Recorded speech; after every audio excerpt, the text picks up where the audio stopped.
میرے کریم آقا نے بڑا دلاسا دیا.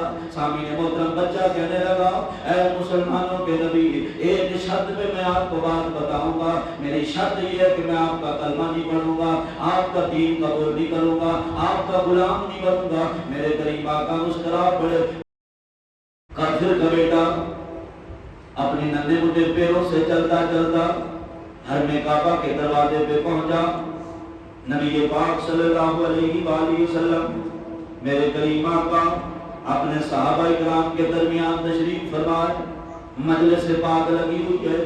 سامعین محترم میرے کریم آقا نے جب حرم کعبہ کے دروازے پہ دیکھا ایک چھوٹا سا بچہ, اس کی آنکھوں میں آنسو. میرے کریم آقا نے اپنے صحابہ سے فرمایا میرے غلاموں, جی یا رسول اللہ. میرے کریم آقا نے فرمایا غلاموں راستہ چھوڑ دو, اس بچے کو آگے آنے دو. سامعین محترم جب بچہ میرے کریم آقا کے قریب پہنچا, میرے کریم آقا علیہ السلام نے بچے کے سر پہ اپنا دست شفقت رکھا, اپنا برکتوں والا شفا والا مبارک ہاتھ رکھا. میرے کریم آقا نے بچے کو سینے سے لگایا. بیٹا بتا تجھے کس نے مارا ہے, بیٹا رو کیوں رہا ہے, بیٹا تیرے اوپر کس نے ظلم کیا ہے. سامعین محترم بچہ ساروں قطار کو اترا. میرے کریم آقا نے بڑا دلاسا دیا. سامعین محترم بچہ کہنے لگا اے مسلمانوں کے نبی ایک شرط پہ میں آپ کو بات بتاؤں گا. میری شرط یہ ہے کہ میں آپ کا کلمہ نہیں پڑھوں گا, آپ کا دین قبول نہیں کروں گا, آپ کا غلام نہیں بنوں گا. میرے کریم آقا مسکرا پڑے. میرے کریم آقا نے فرمایا بیٹا آپ کو کلمہ پڑھنے کا کس نے کہا ہے, بیٹا کلمہ پڑھنے کا آپ کو کہا کس نے ہے. بیٹا کلمہ نہ پڑھنا, بیٹا میرا دین قبول نہ کرنا, لیکن بیٹا اپنی مجبوری تو بتا, کس مجبوری کی وجہ سے تیری آنکھوں میں آنسو ہے. بیٹا تیری رونے کی عمر نہیں ہے, یہ تو عمر تیری کھیلنے کی ہے. بیٹا تو رو کیوں رہا ہے. میرے کریم آقا علیہ السلام نے بڑا پیار سے بڑی محبت دے کے جب اس بچے سے پوچھا نا بیٹا کیوں رو رہا ہے. سامعین محترم بچہ کہنے لگا مسلمانوں کے نبی ہم کافر ہیں, مسلمانوں کے نبی ہم مسلمان نہیں ہیں, لیکن میرا ابو فوت ہو گیا ہے, میری اکیلی ماں ہے. یا رسول اللہ اکیلی ماں ہے, ہمارے حالات اتنے کمزور ہیں. یا رسول اللہ ہم اتنے غریب ہیں, میری ماں کی قمیض پھٹ گئی ہے, اب میری ماں کا جسم ننگا ہے. یا رسول اللہ کپڑے پہننے کے لیے کوئی نہیں. یا رسول اللہ میں در بدر کی ٹھوکریں کھا کے آیا ہوں, کسی بندے نے میری امداد نہیں کی, کسی بندے نے میری مدد نہیں کی. میرے کریم آقا نے فرمایا بیٹا اب کیا جاتا ہے. وہ چھوٹا سا بچہ کہنے لگا یا رسول اللہ میری امداد فرما دے, میں اپنی والدہ کی قمیض بنا لوں. میرے کریم آقا علیہ السلام کی رحمت جوش میں آ گئی. میرے کریم آقا نے فرمایا بیٹا میرا کلمہ نہ پڑھ تیری مرضی, میرا دین قبول نہ کر تیری مرضی, لیکن بیٹا اے محمد رسول اللہ کی کملی والی چادر لے گا, یہ چادر جا کے اپنی ماں کی قمیض بنا لینا.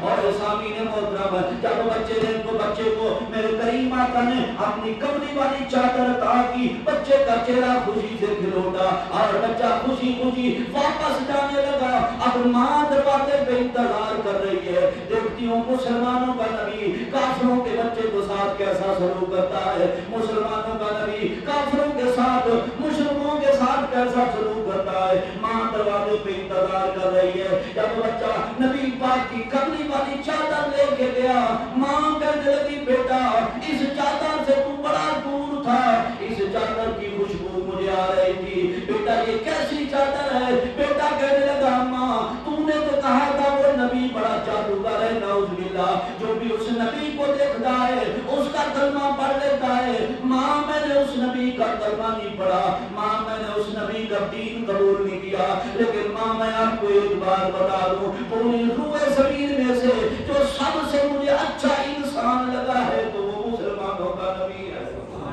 ماں پوری روح زمین سے مجھے سب سے جو اچھا کردار نظر آیا, ماں وہ اس نبی کا کردار تھا. ماں نبی نے مسکرا کے فرمایا بیٹا میرا کلمہ نہ پڑھنا, جلدی جا یہ میری چادر لے جا, اپنی ماں کی قمیض بڑھا لینا. سامعین محترم اللہ کی رحمت کے دروازے ماں بیٹے کے لیے کھل گئے. ماں کہنے لگی بیٹا اگر وہ مسلمانوں کا نبی اتنا اچھا نبی ہے, اس نے اپنے آپ کو کلمہ پڑھنے کی ڈیمانڈ بھی نہیں رکھی, اس نے دین قبول کرنے کی ڈیمانڈ بھی نہیں رکھی, اس نے اپنے تن کا کپڑا میرے لیے قربان کر دیا ہے. بیٹا چل تو میرے ساتھ چل, ہم ماں بیٹا دونوں چلتے ہیں, کبھی اس بات میں بنائیں گے پہلے تو بھی اس نبی کا غلام بن، میں بھی اس نبی کی غلام بن۔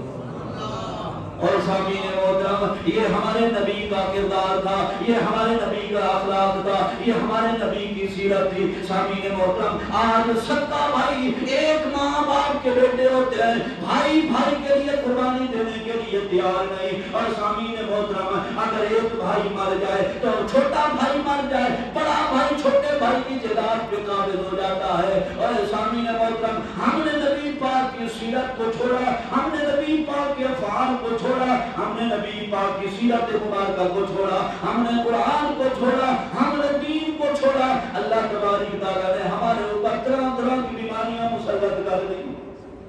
سامعین محترم، اس لیے کوشش کیا کرو نبی پاک کی سیرت پہ عمل ہو جائے، اپنے بھائی کے لیے قربانی دینا سیکھو۔ یہ رمضان شریف ہمیں قربانی کا درس دے، ہمدردی کا درس دیتا ہے، محبت کا درس دیتا ہے، پیار کا درس دیتا ہے۔ رمضان شریف دوسرے مسلمان کے لیے غمخواری کا درس دیتا ہے۔